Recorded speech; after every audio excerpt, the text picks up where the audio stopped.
For that really kind introduction. I really appreciate it, and thank you to the Markowitz family for the opportunity to have this lecture, this annual lecture on Jewish biblical studies.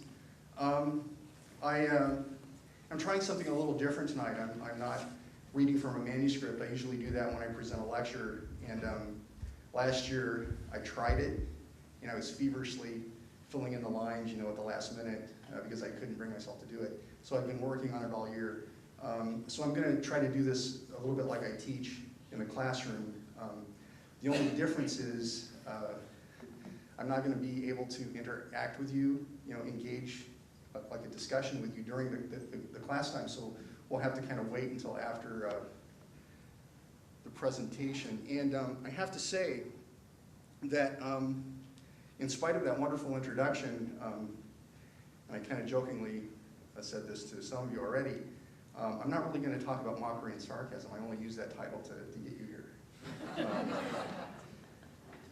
But I also want to say that I had to kind of flip a coin. This is a keyboard that I'm not familiar with, so just a second. Oh, here it is. I had to kind of flip a coin as to whether I was going to do this, and I wasn't sure. Okay, I'm not sure what that is. So the coin toss ended up being in favor of doing this. Hold on. Okay. I have to turn the volume up because it's all audio here. And I don't want it to be too loud to sort of totally blow you out.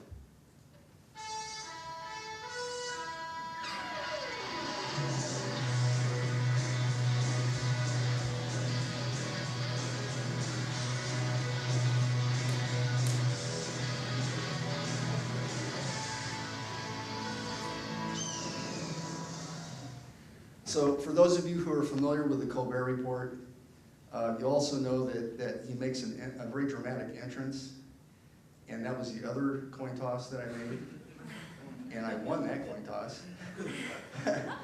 It's not really my style to sort of come trotting down the aisle and high-fiving everyone, which is kind of what he does. But it's an example of political satire. Political and social satire in our present culture, and there's so much of it. There is so much of it that it's almost impossible not to be exposed to it.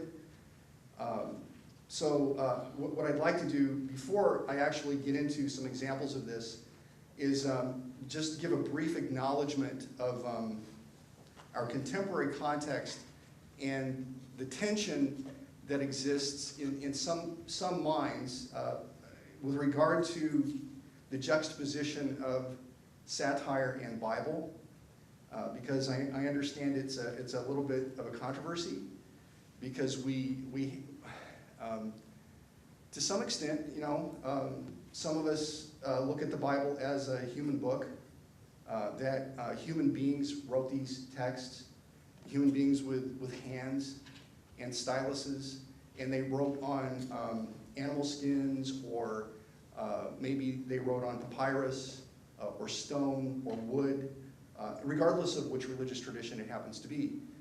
So we have to some extent, acknowledge the human aspect of these texts.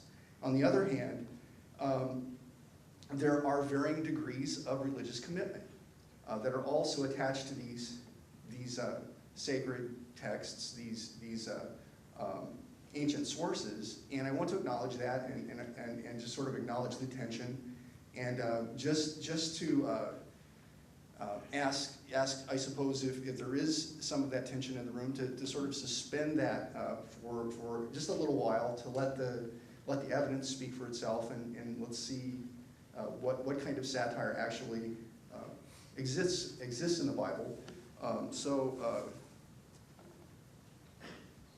This is the working definition of satire for me, as I'm walking you through some of these sources. Criticism in the form of mockery, sarcasm, caricature, and extreme distortion of an opponent's person or ideological position. And I might add to this that these criticisms also contain very key elements of the opponent's position. So you can actually see that they're engaging with something very, very specific. So forms of satire, satire takes the form of literature, speech, cartoon or caricature, music, all kinds of different forms of satire. I'm sure there's some that I've not included here that you can think of. But in order to avoid any sort of engagement like this tonight, I'm going to try to give you an example of political satire from the modern period, from the 19th century and the 1930s, rather than take examples from the current context, because I'm sure there are differences of opinion here tonight as well. But this goes back to the Stephen Douglas and Abraham Lincoln debate. I think it's dated 1862 or something like this. I don't see the date at the bottom, but I think this is around 1862 or 1864 or something like this. Douglas is referred to as the little giant. The President Lincoln was known as the rail splitter of the Republican Party. So Lincoln is sort of caricatured as somebody that's powerless in the grip of Stephen Douglas. And then we have the Republican caricature of the Democrats. Do you have any idea what kind of animals those are? Those are possums. Does it say it? No, but those are possums. He's known as the rail splitter. They don't look like any possums I've ever seen. I come from rural Missouri, but it's definitely kind of a nasty little caricature of his opponents.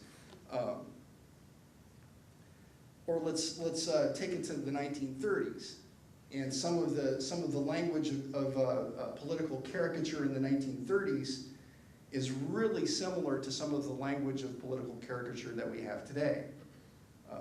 Roosevelt's reorganization power is treated like a big steamroller that is going to sort of destroy everything. The Republicans are described as obstructionists. We have the public kicking them out. We have a Democratic Congress sort of directing the president's big machine. And then we have the government costs just sort of waiting to be let loose or to get loose and then just sort of out of control. So a lot of the language real similar to what we've seen today. New Deal tyranny, preparing to take out the Constitution of the United States and the American citizens in their walled city behind the defense of the Constitution and its language of tyranny. We've heard this probably in the last 4 or 5 years. And also, this caricature of Roosevelt and the judges, and how he was viewed that he had basically the Supreme Court in his pocket, affirming everything that he was trying to do with the Constitution and the scales of justice. The image of that there in the round file. One last, I would call it postmodern, example in music. Any Bruce Springsteen fans here?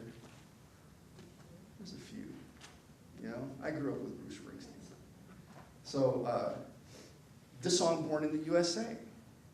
You can sort of picture in your mind a high school football game at halftime, and the drill team, with their flags, doing their routine to Born in the USA as a patriotic song.